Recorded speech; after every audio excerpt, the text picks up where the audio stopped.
Today is a very exciting day because we have got real proper snow that we never really seem to get down here. So I'm going to be out playing it in a minute, but first off, we're going to do some soap.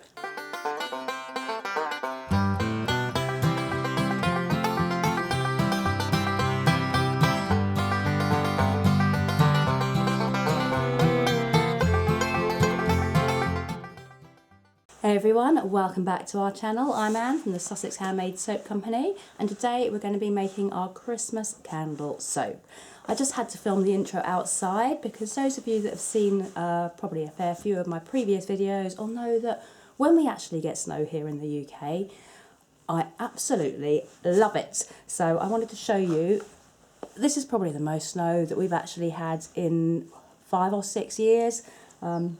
Very exciting. Took me 4 hours to do a 1 hour trip home last night after I kind of got caught out in it because it came down really quickly, but that doesn't matter because I'm home now, and we did some sledging last night, which was fun, and I'm going completely off track just because I'm excited, but we are doing Christmas candle soap today. I'm going to be showing you how we made that. Again, this is a soap we made last year. We did sell it again this year, but the actual video footage is from last year, but I finally getting around to actually putting it up online, which was the whole purpose for doing it in the first place. So I hope you enjoy today's Christmas candle, and I'm going to go and have some fun out there now. So today we're going to begin by making our Christmas candle embeds, and the first thing I'm going to show you for them is actually making the Christmas flame, so the orange and yellow flame that is going to be the top of the candle.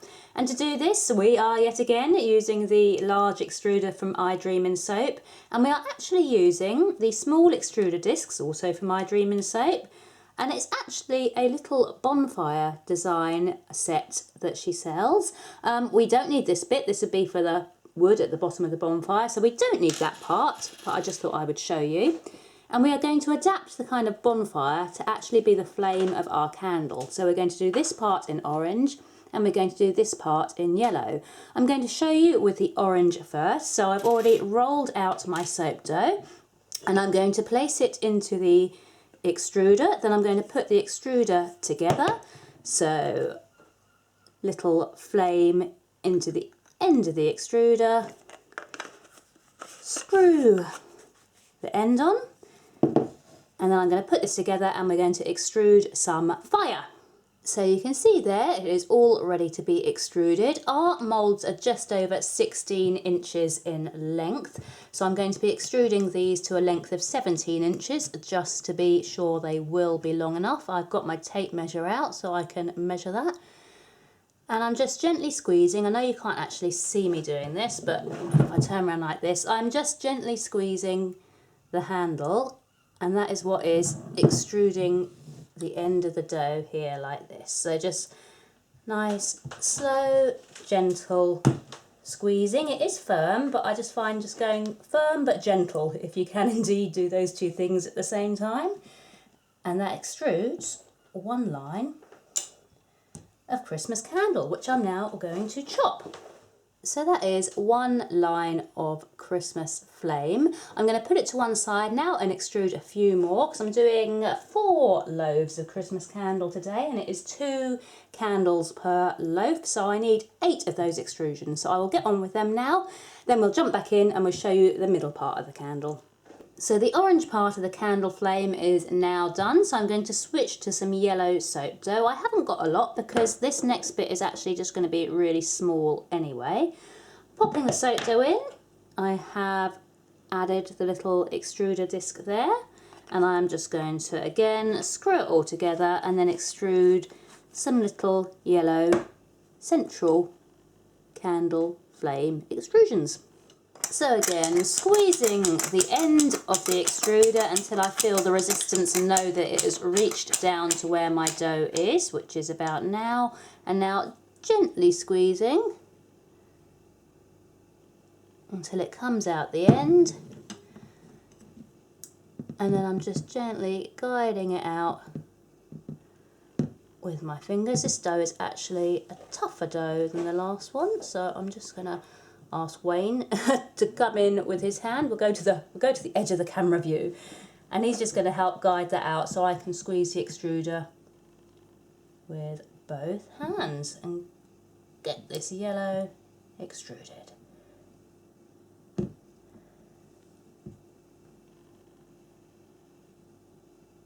So now we have extruded both parts of the candle flame. We are going to join them together using some distilled water and a paintbrush. And to do that, I'm just going to lightly wet the paintbrush. And then I'm just going to run it down the centre of the orange part. Just making sure that there is a nice sort of light coating of distilled water along here. And then making sure I've got it the correct way up, which is, let's double check, this way up. I'm just going to slot the yellow part of the candle inside the orange part, and they should fit together pretty nicely. We are lucky today, they are fitting nicely today. Sometimes it's a little bit more of a kind of fiddle to get one inside the other, but today they both seem to have extruded really nicely, and that means that they are fitting together really nicely as well. And it is as easy as that to create our candle flame, and I'll show you the end now.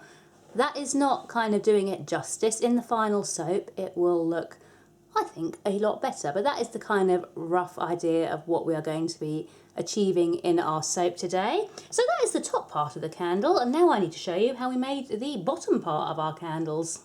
So now I've shown you how we create the flames for our candle, I'm going to show you how we create the actual waxy part of the candle. And this here is a loaf of plain soap that I already made yesterday. I didn't actually show us making this part. What I have done is I have popped in our dividers that we generally use for hanger swirls and Taiwan swirls and things like that. The reason I put the dividers in is that it means I can turn out the soap and then it will already be split into sort of centimetre wide portions, which are the perfect size for our candles. I'm only doing it this way because I don't have a single wire cutter. If I had a single wire cutter, I would have made a normal loaf of soap and then I would have just cut it with a single wire cutter, and it would be a lot easier because doing it this way is a bit of a pain. I'm going to unmould this soap now, and then I'm going to show you how it splits down into the individual strips of soap. So I have taken it out of the mould now, and I've taken off the end pieces of the dividers, and we are left with this. So a loaf of soap with plastic dividers running through it. The tricky part is getting the plastic dividers out. They don't just pull away, so we use a palette knife, which is going to need a wash before I begin, and we can basically turn it over and we run the knife carefully along the base of the plastic like so. I'm going to get Wayne to do that for me now because he is much better at doing this kind of stuff than me. I go wonky and I end up cutting into the bar, which isn't good. So Wayne is now going to slide off our individual strips of soap. So doing it this way is a massive pig, we're not going to lie. I tend to just kind of watch the soap and make sure he's not going sort of cutting into the soap or going out of position, and we run the knife through like this, and it does, with a little bit of effort and a little bit of time, cause the soap to separate from the divider, which in turn is going to give us the first of our candle embeds. And we are virtually there now. There we go. So, one strip of soap which will be used for our candle embeds. We're going to do the same with the others now, and then I'm going to show you the next stage. So now we have our strips of soap, and each individual strip is going to create two different candles that are going to go inside of one bar. So what I do next is I mark it out with a cutting line, and I like the idea of the candles being slightly different heights. So this is roughly 3 centimetres, this is roughly 4, and then all I do is I take a palette knife and I carefully just sort of run down that kind of guiding line that I have already marked out, and I split the strip of soap in half again. And then we have 2 strips of soap that will form our candles. And what I do next, purely because I kind of see candles not with a flat top but with more of a kind of a tapered edge, I use a potato peeler and I run it down the edge of each strip of candle. So that is one side, then I turn it round and I run it down the other side. And you don't have to do this, but I just think it helps give a really nice candle effect. As you can see, it doesn't make a massive difference, but just enough to, in my mind, make it look more like a candle. I'm going to do the same with the other one, then we're going to put the flames on top. So now we have got the candle waxy bases ready and the flame tops ready, and we are going back to the distilled water and the paintbrush, and I'm just running along the top of the candle base on both candles, like so. There's a little paintbrush bristle there that I'm going to remove. And then we take the extruded candle flame and we place it on top of the waxy part of the candle. And because I can't cut straight, sometimes these do have a tendency to kind of slip off. So I just kind of press them into position as well as I can so that flame is as upright as possible.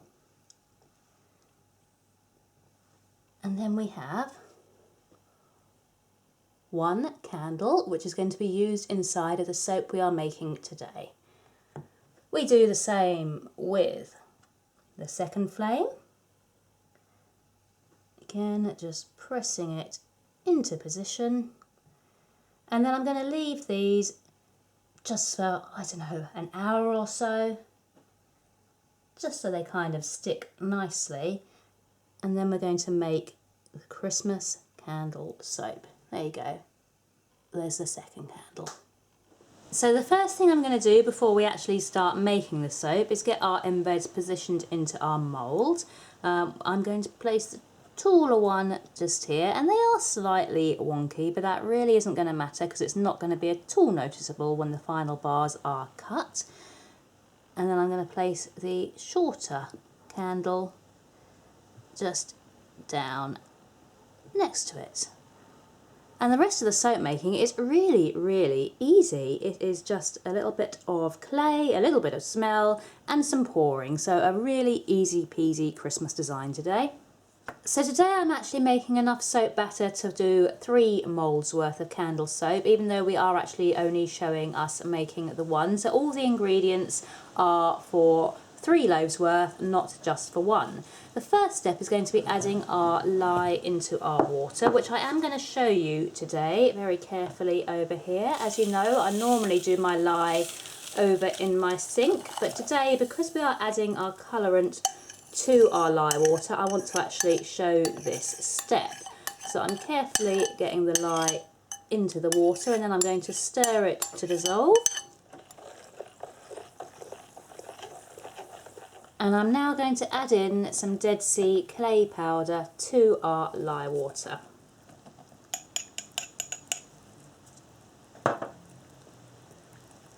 And this is going to create a nice kind of smoky speckled grey colour for the actual surround of our soap, which I think goes really nicely with the white and orange candle and does give that kind of smoky, fireside, Christmassy look.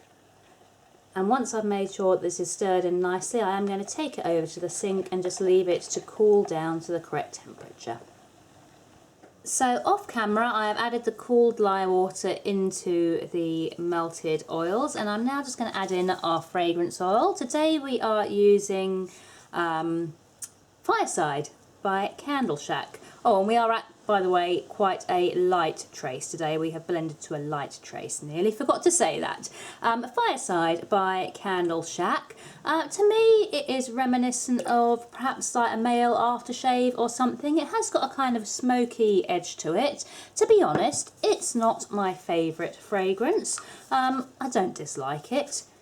Actually, I'm lying. I sort of do dislike it, but I can see why it would be popular. It is more of a masculine sort of scent, and yeah, it's quite strong, especially when using a lot of it like this. But it does, you know, it smells smoky, it suits the soap, and I'm sure there are plenty of other people out there who, unlike me, will actually like it. Now I've worked the fragrance in, I'm just going to split this into a jug, or tip it into a jug. I don't need to split it down. The whole lot can go in a jug, except it can't because it won't fit, but you get what I'm saying. We're tipping into a jug for ease of pouring into our mould. And I said this was an easy soap to do because all we need to do now is just fill up the mould and cover our candles.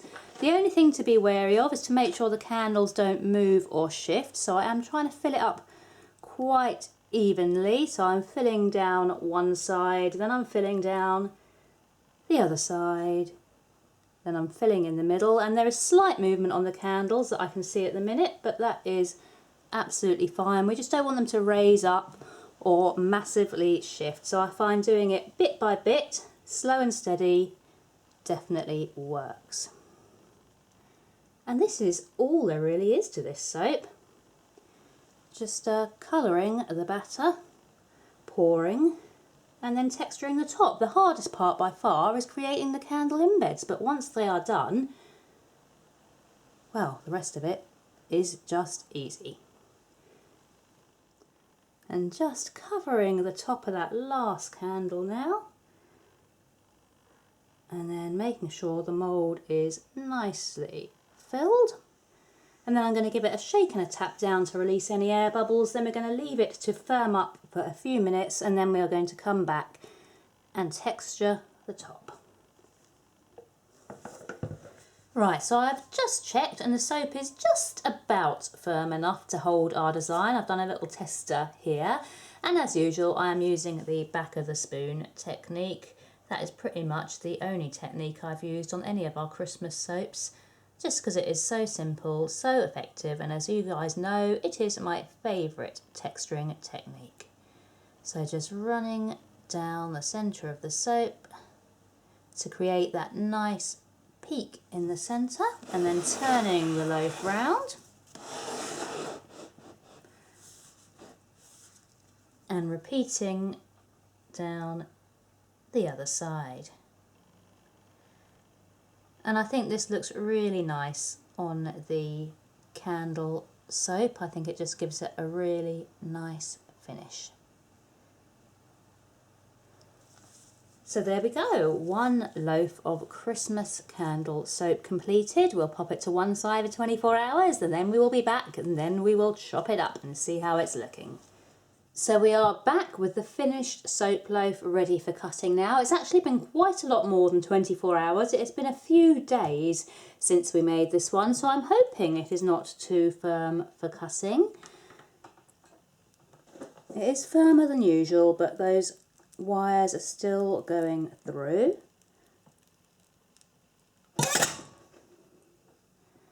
And now, as usual, we are going to pull out one of the bars and see how it's turned out. So there we go, we have our little Christmas candle soap. Very happy with how that has turned out. The candles have stayed down at the base, they haven't sort of floated away, and we can see the little flames there that we extruded have come out really nicely as well. So I am very happy with how our Christmas candle soap has turned out. So here is the finished candle soap coming to you from inside my very own igloo. Yes, I told you I was going to play in the snow and I was not lying. Super happy with the candle soap. This is the last one we have got left in 2022. It is our sample bar, so we're not selling it anyway. If you like our videos, hit like, hit subscribe. I'll see you next time. And now I'm going to show you my new igloo. Just for a bit of fun, really. Pretty tall. Plenty of space to stretch out. There's my view outside. Now I'm going to show you it from the outside. Coolest thing ever. And it only took about 6 hours for us to build it. But hey, it was worth it because I have totally never had my very own igloo before. See you guys next time.